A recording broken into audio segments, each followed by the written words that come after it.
आज हम कंपेयर करने वाले हैं दो गाड़ियां जो कि सेम प्राइस रेंज में आती हैं, लेकिन इनका यूजेज टोटली ऑपोजिट है। एक है पाकिस्तान की सेफ चॉइस और एक है स्मार्टेस्ट हाइब्रिड ऑप्शन। और एंड तक आपको क्लियर हो जाएगा कि आपके लिए कौन सी गाड़ी ज्यादा बेस्ट है। आज के कंपैरिजन में हम कंपेयर करने वाले हैं टोयोटा करोला ग्रैंडी एक्स 2026 मॉडल को और जैको J5 प्रीमियम 2026 मॉडल को। ये दोनों ही गाड़ियां टॉप ऑफ लाइन है, दोनों ऑलमोस्ट सेम प्राइस रेंज में आती हैं, अराउंड 80 से 85 लाख। लेकिन एक सेडान है और एक क्रॉसओवर हाइब्रिड एसयूवी, और यही से सारी गेम चेंज हो जाती है। सबसे पहले सेगमेंट का डिफरेंस समझना इंपॉर्टेंट है। कोरोला ग्रैंडे एक सेडान है जिसकी ग्राउंड क्लियरेंस थोड़ी सी लो होती है, बट कंफर्ट और रिलायबिलिटी के लिहाज से ये गाड़ी नेक्स्ट लेवल है।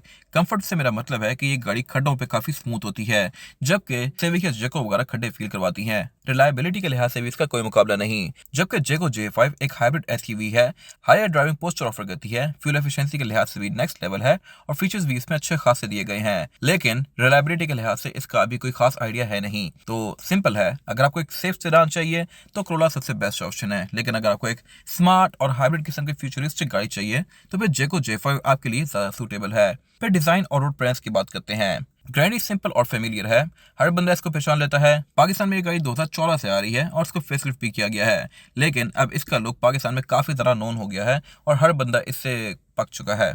जबकि J5 क्लीन मॉडर्न डिजाइन वाली एसयूवी है जो कि रोड पे थोड़ी ज्यादा नोटिसेबल है। लुक्स इसकी काफी हद तक रेंज रोवर से इंस्पायर्ड है और फीचर्स के लिहाज से भी ये गाड़ी बहुत ज्यादा इंप्रूव्ड है।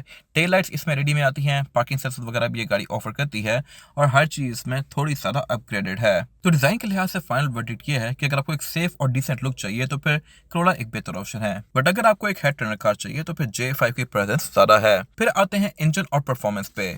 ग्रैंडे में इंजन आता है 18 सीसी पेट्रोल जो कि स्मूथ है, 3-4 लाख किलोमीटर इजीली कर जाता है। टर्बो वगैरह कुछ नहीं है तो इसमें फ्यूल का भी कोई इशू नहीं होता और ट्रांसमिशन भी इसमें CVT आती है तो इसकी गियर शिफ्टिंग भी स्लीक है। लेकिन J5 हाइब्रिड है, टर्बो चार्ज है और इसका पिकअप वगैरह बहुत जबरदस्त है। पावर के लिहाज से भी ये गाड़ी काफी एग्रेसिव है और इसका पिकअप भी बहुत फिट है। लेकिन रिलायबिलिटी और पार्ट्स की अफोर्डेबिलिटी के लिहाज से ये गाड़ी कोरोला के करीब भी नहीं आती। जहां तक बात है परफॉर्मेंस फिगर्स की, तो कोरोला प्रोड्यूस करती है 138 हॉर्स पावर और ये फ्रंट व्हील ड्राइव है। जेको भी फ्रंट व्हील ड्राइव है, लेकिन ये प्रोड्यूस करती है 221 हॉर्स पावर। ये फर्क बहुत सारा है और ड्रैग रेस में जेको इजीली ग्रैंडे को बीट कर सकती है। तो अगेन यहाँ भी आंसर सिंपल है, पाकिस्तान के लिहाज से दोनों ही गाड़ियां सूटेबल हैं, क्योंकि जेको हाइब्रिड है और एवरेज बेहतर देती है, लेकिन टर्बोचार्ज्ड है, इंजन कॉम्प्लेक्स है तो इसमें आपको हाई ऑक्टेन डालना पड़ेगा। जबकि ग्रैंडे कंजप्शन के लिहाज से थोड़ी सारा है। अगर ऑन रोड फिगर्स देखे जाएं तो जेको आपको इजीली 18 से 20 की एवरेज दे देती है, जबकि कोरोला आपको 10 से 12 की एवरेज देगी। तो यहाँ पे तकरीबन 10 किलोमीटर का फर्क है जो कि नोटिसेबल है।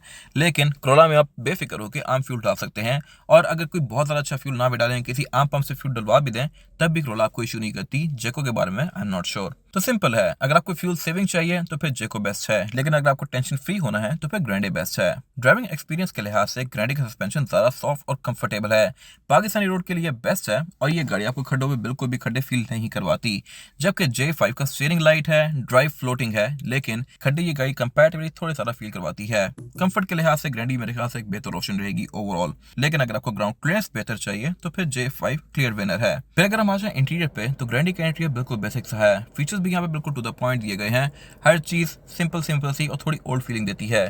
जबकि जेको का इंटीरियर काफी मॉडर्न है, यहाँ पे काफी बड़ी टेस्ला की तरह की स्क्रीन दी गई है और मीटर भी इसका स्क्रीन है।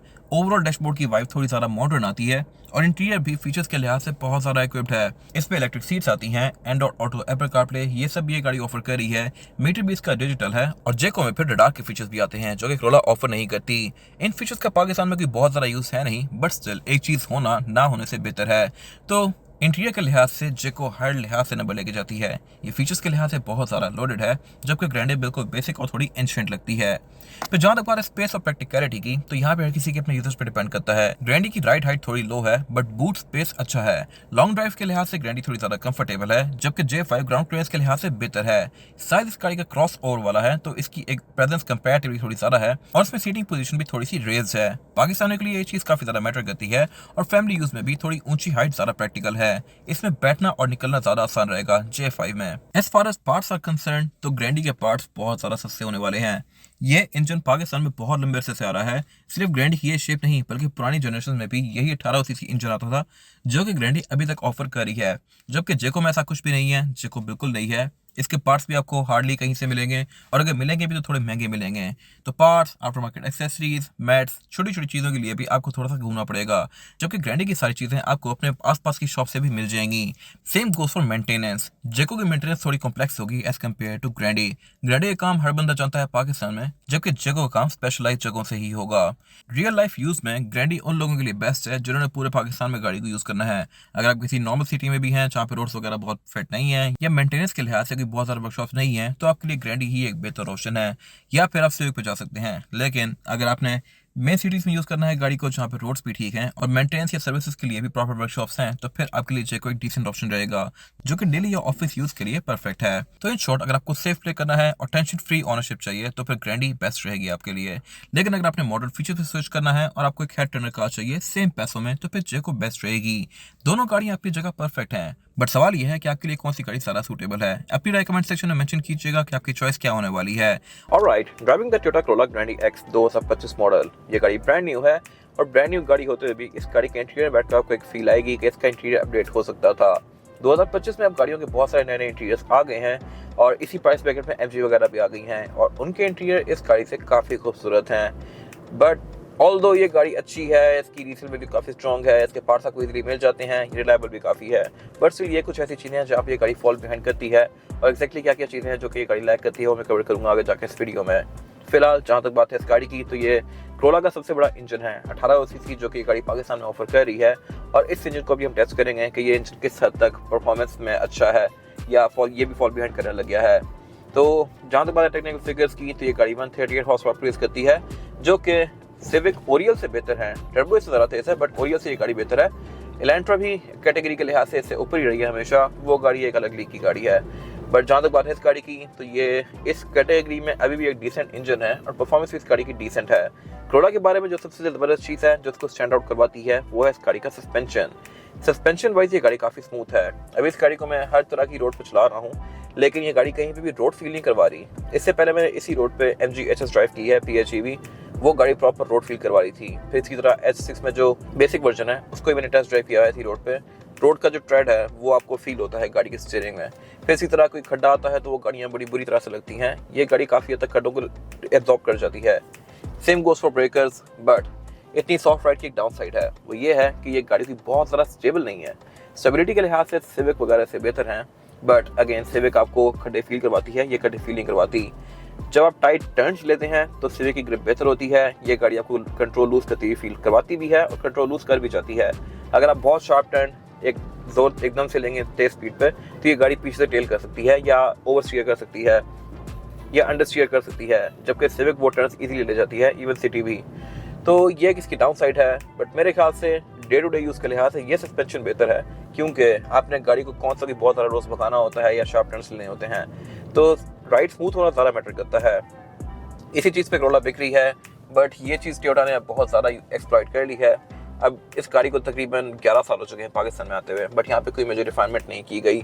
जहाँ तक बात है इस गाड़ी के कंपटीशन की, तो वो सिविक एक्स बनता था इस एरा में। ये गाड़ी पाकिस्तान में 2014 में लॉन्च की गई, 15 से सही से आना शुरू हुई थी, और 16 में सिविक एक्स आ गई। 15 में टोयोटा ने पूरी तरह से कोशिश की थी कि कस्टमर्स को फिर से एक्सप्लॉइट किया जाए। 15 इंच के रिम दिए थे, क्लाइमेट कंट्रोल इस गाड़ी में नॉर्मल था, स्टीयरिंग पे कोई खास कंट्रोल्स नहीं थे, सब कुछ इस गाड़ी का बेसिक था। बट 16 में आई फिर सिविक में 16 इंच के रिम आ गए, क्लाइमेट कंट्रोल ऑटोमेटिक आ गया, बैक पे स्क्रीन आ गई, टर्बो वर्जन आ गया, बहुत सारी चीज़ें और ऑफर कर दी सिविक ने, जो कि ये गाड़ी ऑफर कर ही नहीं रही थी, हालांकि ये भी तब लेटेस्ट जनरेशन थी।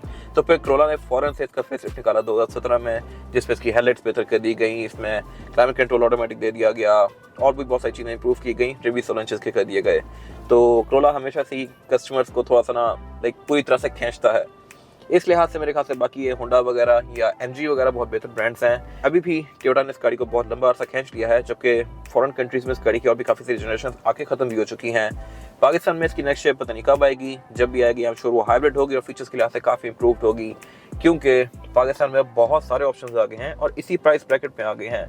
तो इस गाड़ी की मार्केट अब काफ़ी तक स्टैग्नेंट हो गई है, और फिर कल को शायद ड्रॉप भी होना शुरू हो जाए अगर ये गाड़ी ऐसे ही आती रही। कुछ टाइम पहले मैंने इसके ऑल्टिस 1.6 स्पेशल एडिशन वर्जन का रिव्यू भी किया था, जो कि अब जाके हमारे यूट्यूब चैनल पर देख सकते हैं। वो गाड़ी भी एक अच्छा ऑप्शन है, बट ये गाड़ी भी कीमत को जस्टिफाई करती है। किस तरह से मैं कवर करूंगा अभी। इस गाड़ी को मैं कंप्लीट शॉप ले आया हूँ और अब इसका 0 to 100 चेक करते हैं। तो 3, 2, 1।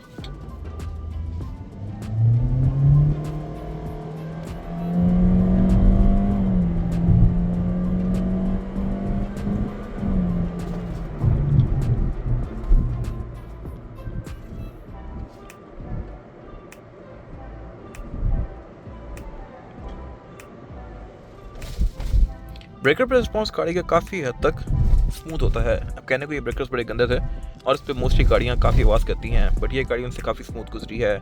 इससे पहले मैंने MG का हैवल में F6 का रिव्यू किया हुआ है और उन गाड़ियों का रिस्पॉन्स इससे काफ़ी हार्श है इन ब्रेकर्स पे। ये गाड़ी काफ़ी स्मूथ गुजरती है, बट अगेन इसमें टेक्नोलॉजी अब थोड़ी एडवांस हो सकती है। इस गाड़ी को मैं टर्न कर रहा हूँ तो यहाँ पे कोई खास फीचर्स नहीं दिए गए। इसी प्राइस पॉइंट पे जो MG आती है उसको मोड़ने पे 360 कैमरा दोनों जाते हैं। वो गाड़ी ब्लाइंड स्पॉट मॉनिटर्स में आपको बताती है कि कोई साथ ऑब्स्टिकल है या नहीं। पार्किंग सेंसर्स वगैरह उसके काफ़ी सारी चीज़ें इन मोशन होती हैं और काफ़ी सारी चीज़ें मिलकर आपको गाइड करती हैं। बट इस गाड़ी के केस में ये सीधी सीधी बस आप ड्राइव ही कर रहे हैं, गाड़ी कोई चीज़ आपको असिस्ट नहीं कर रही, तो यहाँ पे ये गाड़ी लैग बिहाइंड करती है और नेक्स्ट आने वाली Corolla में होपफुली चीज़ें इंप्रूव कर दी जाएंगी। ये था आज का रिव्यू। अगर आपको ये रिव्यू पसंद आया है तो उसको लाइक कीजिए, मेरे चैनल को सब्सक्राइब कीजिए और अगर आपके पास इस गाड़ी से रिलेटेड कोई भी राय है तो उसको कमेंट सेक्शन में शेयर जरूर कीजिएगा, ताकि वो लोग जो ये गाड़ियाँ लेने वाले हैं वो आपकी राय से फ़ायदा उठा सकें। अपना ख्याल रखिएगा। Thank you.